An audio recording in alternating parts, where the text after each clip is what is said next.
Juda ko'pchilik tayyor, ta'mirlangan holatda kirib yashashga uy so'rayotdi. Mana hozir Angren shahar Kalsoni shundoqqina oldida eski Fresh tepasida 4-qavatdamiz. 4-qavatda 2 xonali kvartira. Ko'rib turganingizdek, ta'mirlari yaqinda chiqqan holatda, juda ham ajoyib.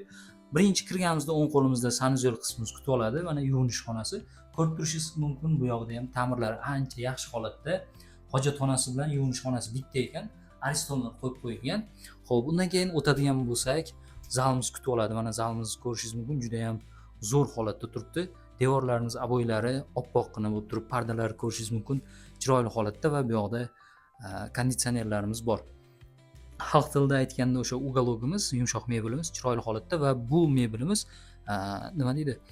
Yotsa bo'ladigan, bu yog'ini ochsa yotadigan holatda ekan, 2 kishilik va bu xonamizga o'tamiz. Ko'rishingiz mumkin, bu yoqda yotoqxonamiz, uy egalari yotoqxona sifatida foydalanishadi. Ajoyib holatda, ta'mirlari yaxshi holatda va tashqariga qarasak shundoqqina mana shaharda markazda bo'lgani uchun eski Freshni angrenliklar biladi, shuni 4-qavatida joylashgan xonadonimiz. Endi esa balkon qismiga o'tib ko'ramiz.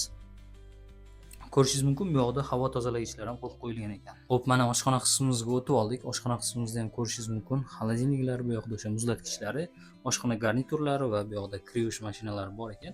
Hammasi yaxshi holatda, chiroyli. Xo'p, bu narsalarimiz ham hammasi qoladi va balkon qismimizga o'tadigan bo'lsak, balkonimizni ko'rishingiz mumkin, 6-2 holatda ekan, juda ham katta. Yorug' bu yoqlar ham mana akfoynalarimizni qo'yib qo'ygan. Ko'rishingiz mumkin, uyimizdagi hamma narsa, jihozlarimiz qoladi. Mana shu bo'yicha uyimizga uy egalari $32,500 deb baholashyapti.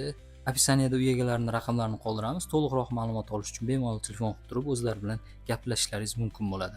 Kalsodan 2 xonali kvartira qidirib yurgan tanishlarga videoni jo'natib qo'yadigan bo'lsangiz, ularga ancha yengillik qilgan bo'lasiz.